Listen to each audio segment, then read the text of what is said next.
Hey guys, Gabs here of Pinoy Travel Freak and welcome to this channel. If it's your first time in my channel, I'm a Filipino travel blogger based in the Philippines. This is the first video where I'll be talking about the gadgets I use, specifically drone. And if you've been following me on my Facebook page and Instagram account, I post a lot of contents doon na taken by drone, aerial photos, aerial videos around the Philippines. Marami nagtatanong sa akin kung anong drone daw yung ginagamit ko to take those contents. And just like I mentioned, since this is the first video where I'll be talking about drones, I'll give you a quick background. So I started flying drone in 2017 and the first drone that I owned was the Phantom 3 Standard by DJI, yung color white na malaki. And it was an entry-level drone and doon ako una natuto magpalipad ng drone. Then a year after, in 2018, I decided to upgrade to Mavic Pro, which I got here. Ito siya. And ba't ako nag-upgrade? Aside from better specs, I upgraded due to portability. Unlike dun sa Phantom 3 Standard ko before na bulky siya, mahirap siya bitbitin. And importante sa akin yung portability as a backpacker. And I think Mavic Pro is the first foldable drone na ginawa ng DJI. So this is still the same drone na ginagamit ko up to now. So I've been using this for more than 3 years na. And today, in this video, I'll be sharing with you a new drone that I got na i-unbox natin. So this is the DJI Mini 2. This is one of the newest drones ng DJI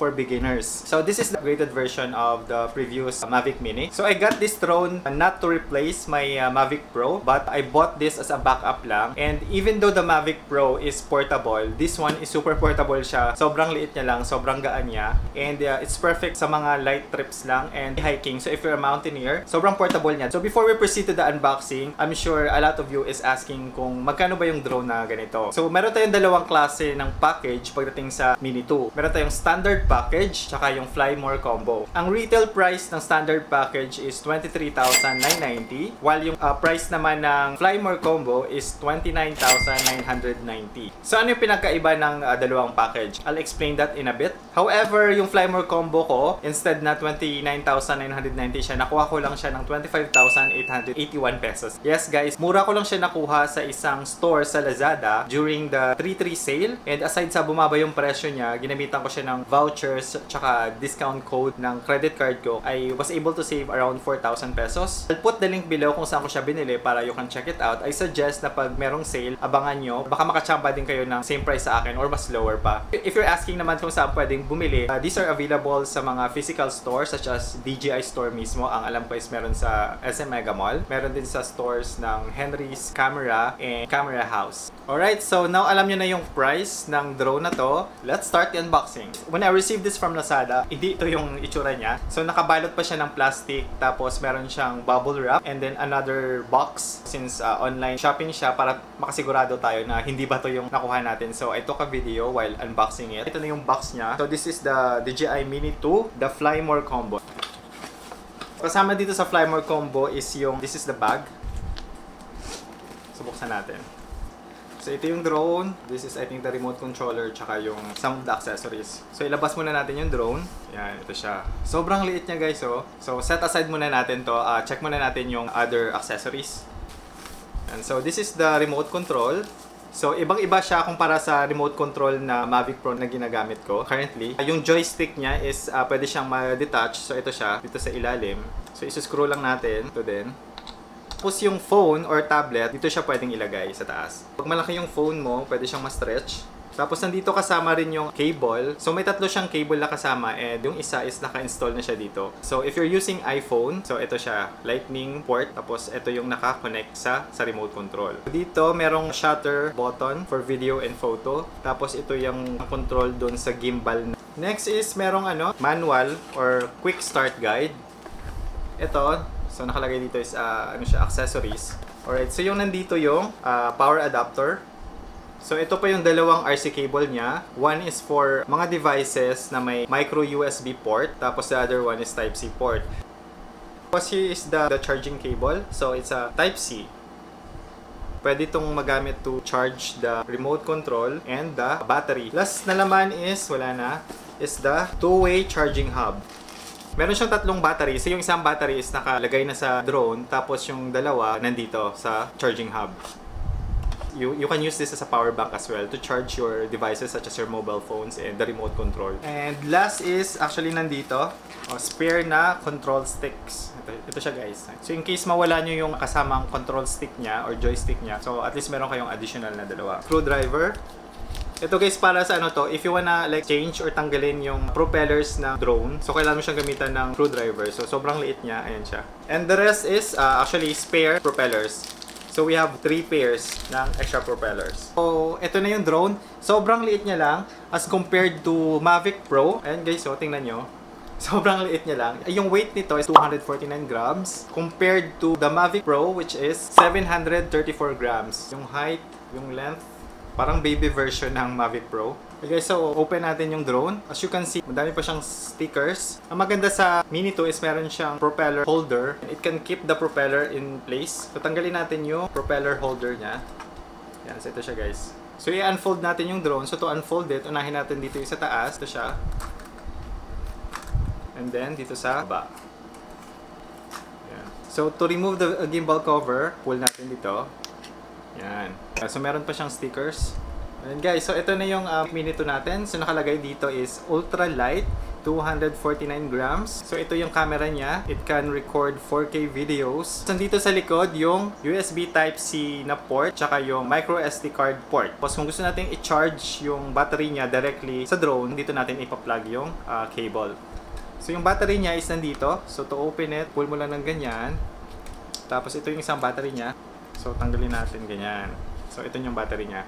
So, pag naglagay, ganyan na, same lang din. Tapos, i-cover ulit. So, ano yung pinakaiba ng standard package tsaka sa Flymore combo package? So, pag bumili ka ng standard package lang, which is 23,990, hindi kasama yung propeller holder, 3 pairs ng propellers, 2 extra batteries, tsaka yung 2-way charging hub, 18 watts charger, yung shoulder bag. Pag standard package lang, hindi mo makukuha to, the rest is makukuha mo. Pag Flymore combo naman, lahat ng pinakita ko sa inyo kasama siya sa package. The difference ng price ng standard tsaka Flymore is 6,000 pesos. Yung next question is probably, sulit ba pag bumili ako ng Flymore combo? The answer is yes guys. Kasi ito, pag binili mo to lahat separately, it will cost more than 6,000 pesos. Kailangan mo ba talaga ng Flymore combo? Yes. Kasi guys, as per my experience, isang battery lang, sobrang bitin guys, especially pag nag-i-enjoy ka na magpalipad.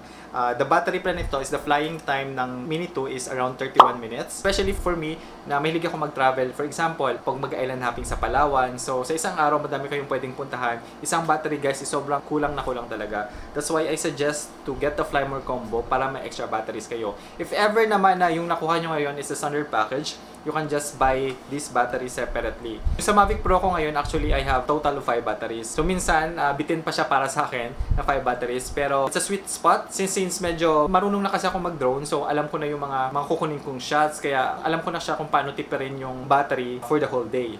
So if you're a beginner and probably you're asking right now, is the Mini 2 still the best drone to buy in 2022 for beginners? The answer is yes guys. This is a predecessor of the Mavic Mini. Tsaka actually, Mini 2 is not the pinaka-latest. This was released in November 2020. Bago na siya actually na version which is the Mini SE. If compare mo yung technology and specs nila, I would still go for the Mini 2. So if you're a beginner and gusto mong matuto mag-drone for the first time, I would really recommend the DJI Mini 2 and to get the Flymore combo. If you have a Mini 2 right now, so ano yung mga accessories na pwedeng gamitin or yung mga ginagamit ko right now? Normally, yung kasamang bag ng Flymore combo, hindi ko siya usually ginagamit kasi nga usually I have a backpack tapos doon ko ilalagay yung drone. So yung binili ko na, which I also suggest, is bumili kayo ng separate na storage case. So I got here a storage case for the remote control tsaka drone. So this is for the drone. Ito siya, sobrang liit niya. So try natin ilagay itong drone sa storage case niya. So this is specifically for the Mini 2. Okay, ayan siya guys. So kailangan pala muna tanggalin yung propeller holder niya. Hindi kasi siya magkasya kung hindi mo siya tatanggalin. So, ayan. Tapos yung remote control naman, ito natin ilalagay sa box niya. By the way, tatanggalin muna natin yung control sticks.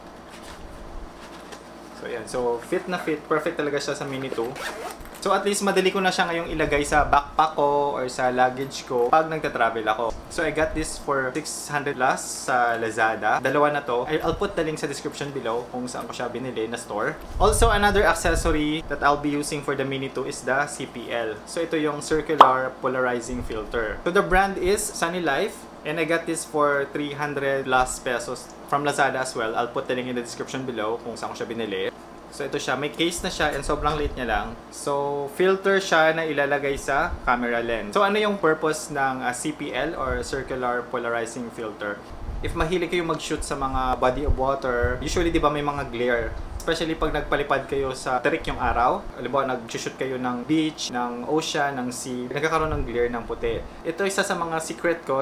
That's why maganda yung photos ko sa Mavic Pro. Manotice mo talaga na mas litaw yung kulay ng tubig, mas saturated. Ayun guys, so I hope you enjoyed my unboxing video of the DJI Mini 2. In the next video, I'll try to make a setup video. Isa-set up natin yung drone, tsaka magpapalipad tayo for the first time. And probably I'll make a video ng mga tips regarding flying with the Mini 2. Or if you have any suggestions, feel free to put in the comments below kung anong klaseng video yung gusto nyong malaman or anong gusto nyong matutunan pagdating sa drone, since I've been flying a drone now for the past 4 to 5 years. So I hope you enjoyed this video. Please make sure to subscribe, leave a comment, click the like button, and click the notification bell para ma-update kayo sa new videos.